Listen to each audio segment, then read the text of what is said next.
Сәлеметсіздер ме? Алматы қаласы қоғамдық денсаулық сақтау басқармасының жоғары медициналық колледжінің биохимия негіздері пәнінің оқытушысы Қыдыржанова Ардақ Аукеновна. Бүгінгі сабағымыздың тақырыбы биохимиялық зертхана және оның құрал жабдықтары. Сабақтың мақсаты биохимиялық зертхананы ұйымдастырумен және оның құрал жабдықтарымен таныстыру. Сабақтың міндеттері биохимиялық зертхананың міндеттерімен және құрылысымен таныстыру, биохимиялық зертхананың құрал жабдықтары туралы шолу жасау. Биохимиялық зертхананың міндеттері. Биохимиялық зертханада клиника биохимиялық зерттеу әдістері жүргізіледі. Клиникалық биохимиялық зерттеу әдістері алмасу процестерін сипаттауға, әртүрлі аурулардың диагностикасын жүргізуге, аурудың жүру процесін анықтауға, жүргізілетін емдеу барысын бақылауға мүмкіндік береді. Биохимиялық зертхананы ұйымдастыруға тоқталайық. Биохимиялық зертхана канализациямен, су құбыр жүйесімен, жылыту жүйесімен, электр және желдету жүйесімен қамтамасыз етілуі керек. Зертхана реактивтер сақталынатын шкафтармен, тоңазытқыш пен вентиляциялы сорғыш шкафпен, қышқылға төзімді пластикпен жабылған лабораториялық столдармен жабдықталуы тиіс. Биохимиялық зертханада келесі құралдар қолданылады. Дистиллятор, стерилизатор, термостат, центрифуга, технохимиялық немесе электрондық таразы, фотоэлектрокалориметр немесе спектрофотометр, автоматтандырылған немесе жартылай автоматтандырылған биохимиялық анализаторлар, коагулометр, су моншасы немесе термомонша. Биохимиялық зертханада келесі зерттеу әдістері жүргізіледі. Ақуыз алмасуын сипаттайтын жалпы ақуызды, альбуменді, ақуыз фракцияларын анықтау әдістері.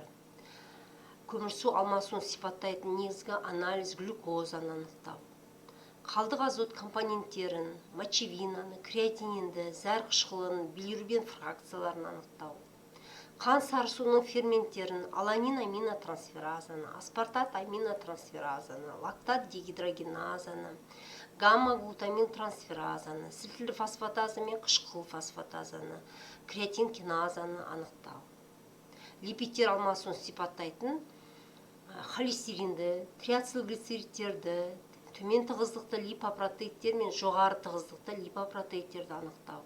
Сонымен қатар электролиттерді, цереактивті ақуыз бен ферритинді анықтау, коагулологиялық зерттеулер жүргізіледі. Биохимиялық лабораторияның құрал жабдықтарының қолдануына тоқталайық.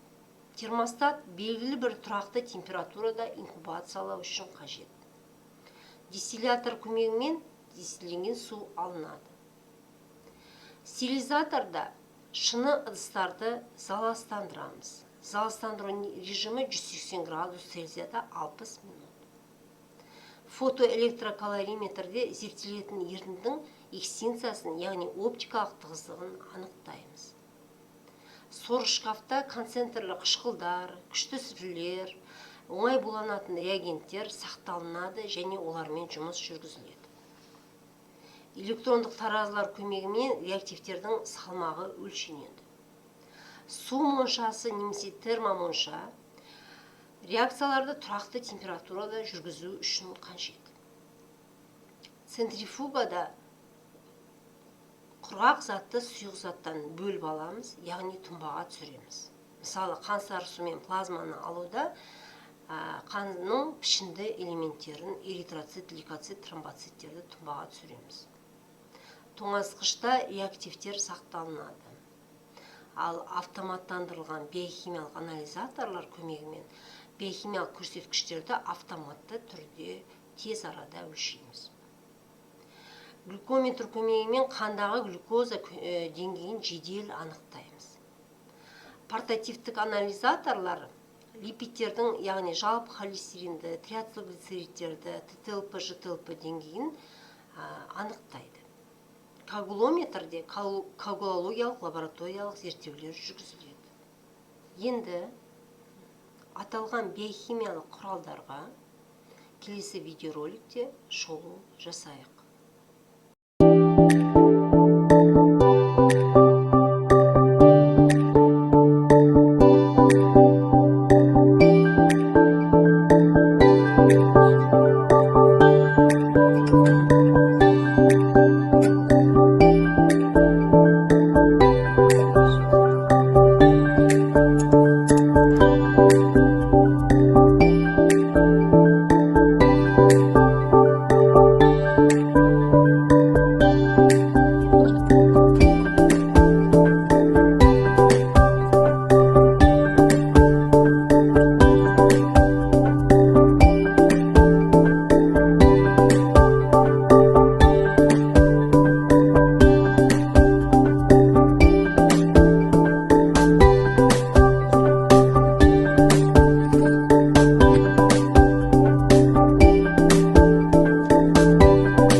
сабақ бойынша бақылау сұрақтарына жауап беріңіздер.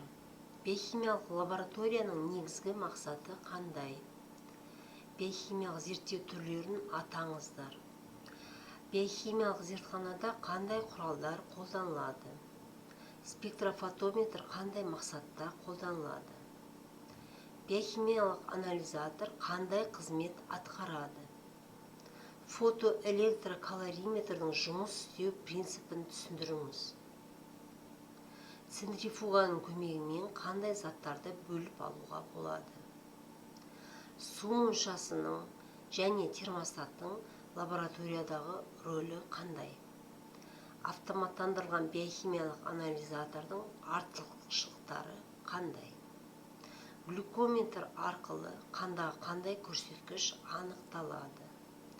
Портативтік анализатор көмегімен нені анықтауға болады?